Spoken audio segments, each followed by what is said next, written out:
thank everybody for being here. We have an honored guest in our midst tonight. I just found out her a little while ago. A lady named Rebecca, who came all the way from Australia to be with us. Oh my goodness.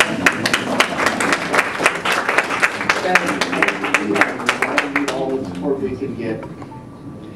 I don't want to get into my story too much. You basically told what happened to me. Basically, I was framed for a murder. I was in a motorcycle gang in California, riding through New Mexico with 4 friends. And we got stopped and pulled over and convicted, put on death row for a murder that a police officer had done that they were trying to cover up for. After 2 years on death row, this police officer, I was 9 days from execution. For you legal eagles out there, my case was right in between Greg and Furman, which one gave us the death penalty, the other took it away. I was right in between. It was okay to kill us quick, so they tried to do it. I was 9 days from execution. This cop, this murderer, said he found Jesus, walked into a church, and confessed to the pastor what he did. And the pastor, of course, took him to the police department and had him say everything that happened there. That's my story in a nutshell. I just want to get into basically what witness to innocence is. When a man gets out on death row, we got a saying in prisons called nothing coming, because that's what you have when you get out. When I got out, I got a big jumpsuit on, it says death row on the back, I got shovel flip-flops. I don't even have underwear, because with underwear you can make little ropes and hang yourself before they get to kill you. So I didn't have that either. Then you got to step out into the world and try to make it in the world.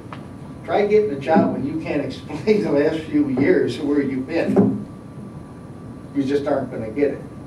When I got out, I couldn't find a job anywhere. Nobody hired me. I come from a small town. People had read in the paper everywhere. I wasn't Ron Keine, the innocent man. I was Ron Keine, had something to do with some murder out west somewhere. And I couldn't get a job anywhere.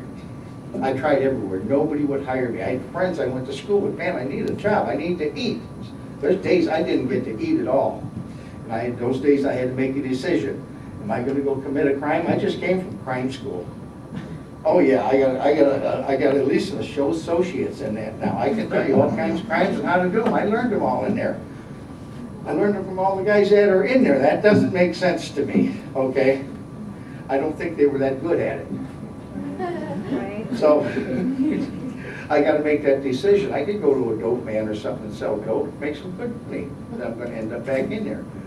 It's very hard to do that when you're living under bridges in the back seat of abandoned cars and stuff like that. It's very hard when you're hungry not to go and steal something.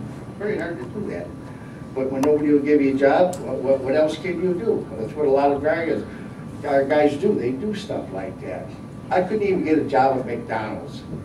Guess I didn't have enough acne or something. I don't know. You ever see those people? Some look like they've been bobbing for French fries. Anyway, trying to get a job, I couldn't get one. I finally did obtain work and went on with my life and all that. And I became chair of my local Republican Party. State up, sit down, please. Yeah. Yeah, for 2 years I was the chairman of the party. What witness to innocence does, it will take people like me and take me in.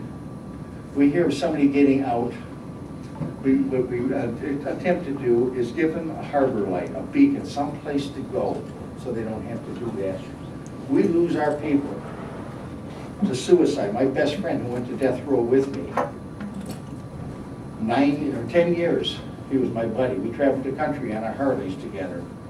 Canada, Mexico. We joined the gang in California together, a motorcycle gang. 10 years I rode with this guy. He got off death row, got so desperate he couldn't find work or anything like that. This is a big, strong, 275-pound man. His name was Doc. When people ask him, why do they call you Doc? He says, because I'll tell them to. This big, strong man got into drinking real quick when he got out, drinking 2 bottles a day. Next thing you know, went out and committed suicide. That's hard to take. Before I took off on my motorcycle trip across the country, it was I was going to be a psychologist. I was attending Gestalt Psychology Institute in Cleveland. And I blame myself for his death sometimes because I figure I should have seen some of these signs. I should have seen it, but sometimes you get so close to something, you don't see it. That's just my buddy cutting up again. I don't see that. You know, it can't be that. You don't want to accept anything like that. But it happened. We lose a lot of people when they get out. They go right for the liquor store or right for the dope man. This is what we have to stop. And still, both of those things are going to lead them right back into prison. Some of those people that have been there in prison for 20 years, they don't know how to use a cell phone. They don't know the internet. They don't know what a laptop is. All the while people of those ages are in college, they're learning, they're getting degrees, people are learning job skills, they're learning technical things that are going to help them in their life. They're learning careers, they're starting legacies and all that. These guys aren't, they're laying in their bunk, vegetating. They know nothing, they can't get out and compete in the job market. So this is what happens. And then they turn to other things because God gave us one thing, He made us survivors. He didn't tell us in the Bible if you sell dope or rob a store, you know, you're going to go to hell per se. But He gave us this self-survivor thing, and this is what we use. And it takes, you know, you really got to have something going, something help on the outside. Almost all of us, there's 140 of us right now that have been freed from death rows in the country. That's 140 of us that have been convicted by a jury of our peers. There were no bikers on that jury, by the way. A jury of our peers found to be guilty beyond any reasonable doubt, sentenced to death and put on death row to die. That's 140 of us, or they made mistakes at. Some were mistakes, some were on purpose. Everybody that's in our Witness to Innocence group also, almost everybody, probably one or two that doesn't, has post-traumatic stress disorder. For you people who know what that is, it's something that happens after a trauma. It could be a trauma from a car accident. It could be somebody got shot, they almost died, and they got this trauma. They're going to carry this unless they get some help. Try going to death row, and every day you know you're going to die. Every day you wake up, you get re-traumatized because you know you're going to die. You got a calendar on your wall where you put X's. You know exactly how long you got to live once they give you a date, because you're counting down the X's, and you're hoping any day something from the outside happens. Somebody comes to save you. Somebody finds who the real murderer is. It's harder for somebody who's innocent. Guys that are being punished in prison that are guilty, at least they got some solace in knowing, well, okay, I did the crime, I'll do the time. A whole lot different on death row, and a whole lot different for somebody who's innocent. I wasn't there because of anything I did. I was there because somebody is doing this to me.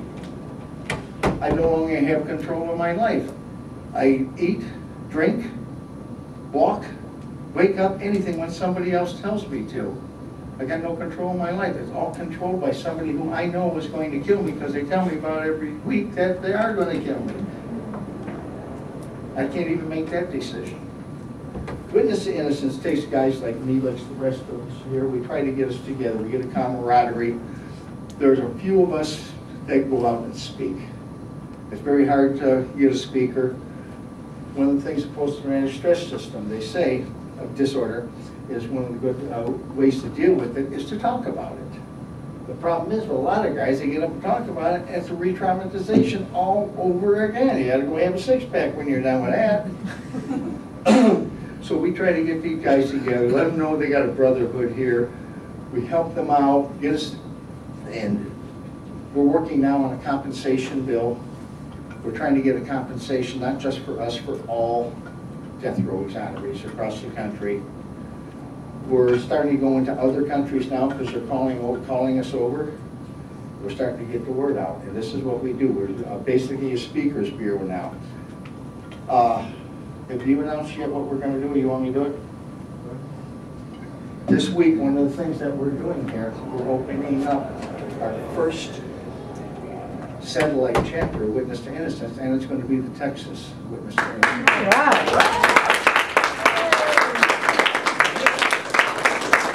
We're coming coming here with a whole bunch of people, we're coming here with money. And we're gonna spend it to the end of the death penalty, and that's what we're gonna do. Yeah. And we're looking for help. We're looking for people who are loved ones of people on death, or that have been exonerated. That's what we're dealing with basically now, exonerated. Woman's gonna talk about this more, I believe. Or you want me to? Okay. You're on a roll. I'm like that comedian Ron White. He says I had the right to remain silent, but not the ability. In my trial, my judge offered to gag me 4 or 5 times because I kept objecting. We want to build this chapter, and we want to get our guys out speaking. We want them to get into colleges. If you're in a college, you're in a school, talk to the superiors there, the professors, the teachers, the student groups, get us in to speak. A lot of times they can blend their monies together to get it in, get us in to speak, because there's expenses and stuff. And kind of support what we're doing, let people know what we're doing here. And if you have events going on, something about death penalty to do with death penalty, let us know. Let us know. We want to come there and help you out. I want to thank you for your time.